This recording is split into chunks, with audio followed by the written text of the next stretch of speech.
বাইরের দেশগুলোতে ফ্যাক্টরিতে প্রতি বছর কয়েক টন মধু তৈরি করে প্যাকেটজাত করা হয়।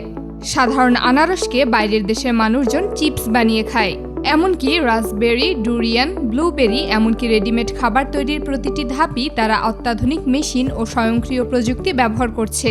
আগে যেসব খাবার তৈরি করতে মাসের পর মাস লাগতো, সেগুলো এখন মাত্র কয়েক ঘন্টার মধ্যেই তৈরি করে ফেলছে। চলুন এমন কিছু অবাক করা প্রযুক্তি আজ আপনাদের দেখাই। মধু সাধারণত দুই ধরনের হয়ে থাকে, প্রাকৃতিক মধু ও চাষের মধু। প্রাকৃতিক মধু প্রকৃতিতে মৌমাছিরা নিজেরাই তৈরি করে। অন্যদিকে চাষের মধুর জন্য মৌমাছিদের বিশেষভাবে তৈরি বক্স বা মৌচাকে রাখা হয়। মৌমাছিরা যখন সেই বক্সগুলো মধু দিয়ে পূর্ণ করে ফেলে, তখন সেগুলো সংগ্রহ করে কারখানায় পাঠানো হয়।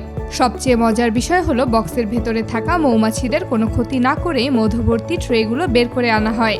এরপর শুরু হয় মধু বের করে আনার কাজ।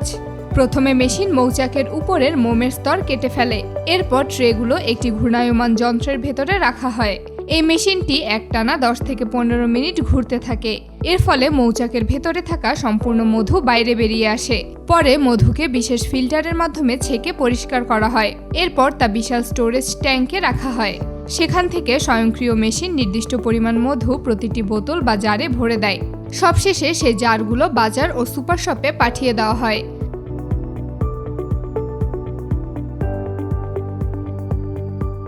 ডুরিয়ানকে অনেকেই ফলের রাজা বলে থাকেন। এটি দেখতে অনেকটা কাঁঠালের মতো হলেও এর স্বাদ ও গঠন সম্পূর্ণ আলাদা। থাইল্যান্ড, মালয়েশিয়া এবং ইন্দোনেশিয়ায় এই ফল সবচেয়ে বেশি পাওয়া যায়। ডুরিয়ান পাকার পর সংগ্রহ করে কারখানায় নিয়ে আসা হয়। সেখানে প্রথমে ফলগুলো ধুয়ে পরিষ্কার করা হয়। এরপর অত্যন্ত সতর্কতার সঙ্গে কাঁটাযুক্ত খোসা খুলে ভেতরের নরম অংশ বের করা হয়। এই অংশগুলোকে ট্রেতে সাজিয়ে ঠান্ডা কক্ষে রাখা হয়। পরে সেগুলোকে ছোট ছোট টুকরো করে কাটা হয় এবং বিশেষ পদ্ধতিতে শুকানো হয়।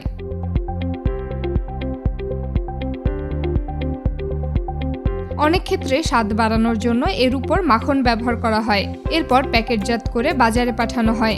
এইভাবে প্রস্তুত ডুরিয়ান দীর্ঘদিন সংরক্ষণ করা যায় এবং স্ন্যাক্স হিসেবেও খাওয়া হয়।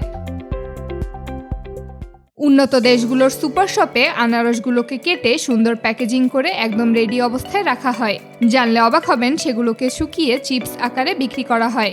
সেখানে আনারস কাটা, পরিষ্কার করা এবং প্যাকেজিংয়ের বেশিরভাগ কাজই মেশিনের মাধ্যমে সম্পন্ন হয়। বাগান থেকে আনারস সংগ্রহ করার পর প্রথমে সেগুলো পরিষ্কার করা হয়। এরপর কনভেয়ার বেল্টের মাধ্যমে একটি বিশেষ মেশিনে পাঠানো হয়। মাত্র কয়েক সেকেন্ডের মধ্যেই সেই মেশিন আনারসের পুরো খোসা ছাড়িয়ে ফেলে। এরপর আরেকটি মেশিন আনারসের ভেতরে থাকা শক্ত অংশ আলাদা করে দেয়। এরপর কর্মীরা আনারসকে ছোট টুকরো করেন এবং সেই টুকরোগুলো আবার অন্য একটি মেশিনে পাঠানো হয়। সেখানে আনারসকে ছোট ছোট সমান আকারের কিউব হিসেবে কেটে ফেলা হয়। পরে সেগুলোকে শুকানোর জন্য বিশেষ চেম্বারে পাঠানো হয়। সবশেষে নির্দিষ্ট ওজন অনুযায়ী প্যাকেটজাত করে বাজারে পাঠানো হয়।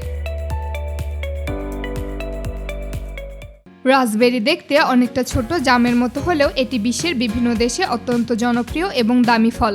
এর উপরের অংশ অনেকটা আতা ফলের মতো দেখতে হয় এবং এটি সাধারণত লাল বা কালো রঙের হয়ে থাকে। ফলগুলো ছোট হওয়ায় বড় খামারগুলোতে রাসবেরি সংগ্রহের জন্য বিশেষ মেশিন ব্যবহার করা হয়। এই মেশিন প্রতি ঘন্টায় বিশাল এলাকা থেকে ফল সংগ্রহ করতে পারে। সংগ্রহ করার পর রাসবেরিগুলো কারখানায় নিয়ে যাওয়া হয়। কারখানায় প্রথমে ফলগুলোকে ভালোভাবে ধুয়ে পরিষ্কার করা হয়। এরপর সেগুলোকে দুইভাবে প্রস্তুত করা হয়। কিছু রাসবেরি সরাসরি ঠান্ডা করে প্যাকেটজাত করা হয়। অন্য অংশ গুঁড়ো করার জন্য আলাদা প্রক্রিয়ার মধ্যে দিয়ে যায়। সেগুলোকে কিছুক্ষণ গরম পানিতে রাখা হয়। তারপর বিশেষ চেম্বারে শুকানো হয়। এরপর গুঁড়ো করে নির্দিষ্ট পরিমাণে প্যাকেটজাত করা হয়।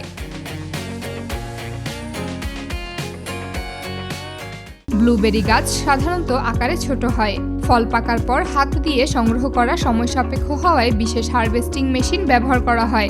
মেশিনের মাধ্যমে সংগ্রহ করার সময় কিছু কাঁচা ফলও উঠে আসে। পরে কর্মীরা সেগুলোকে আলাদা করে ফেলেন। এরপর ফলগুলো কারখানায় পাঠানো হয়। সেখানে প্রথমে অ্যান্টিসেপটিক মিশ্রিত পানিতে ধুয়ে পরিষ্কার করা হয়।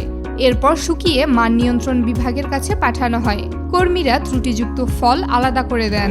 পরে ভালো ফলগুলো ওজন অনুযায়ী প্যাকেটজাত করা হয়।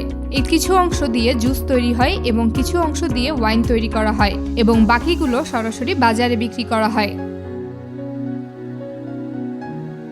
বর্তমানে বিশ্বের অনেক দেশে রেডিমেড খাবারের জনপ্রিয়তা দ্রুত বাড়ছে। অনেক মানুষ প্রতিদিন রান্না না করে একদম রেডি করা খাবার কিনে খান। এই ধরনের কারখানায় বিশাল কুকারের ভেতরে নির্দিষ্ট পরিমাণ চাল ও পানি দিয়ে ভাত রান্না করা হয়। প্রায় 25 মিনিটের মধ্যেই রান্না সম্পন্ন হয়।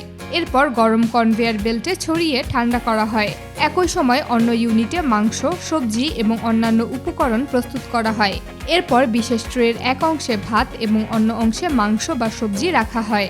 তারপর ভ্যাকুয়াম সিল করে বিভিন্ন সুপার শপে পাঠিয়ে দেওয়া হয়। সবকিছু প্রস্তুত হওয়ার পর ট্রেগুলো ইউভি জীবাণুমুক্তকরণ ব্যবস্থার মধ্যে দিয়ে যায়।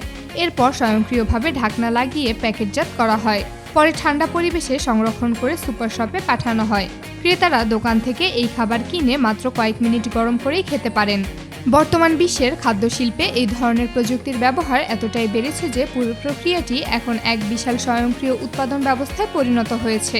মধু থেকে শুরু করে ফল প্রক্রিয়াকরণ কিংবা রেডিমেড খাবার, সব ক্ষেত্রেই মেশিন মানুষের কাজকে অনেক দ্রুত, সহজ ও দক্ষ করে তুলেছে।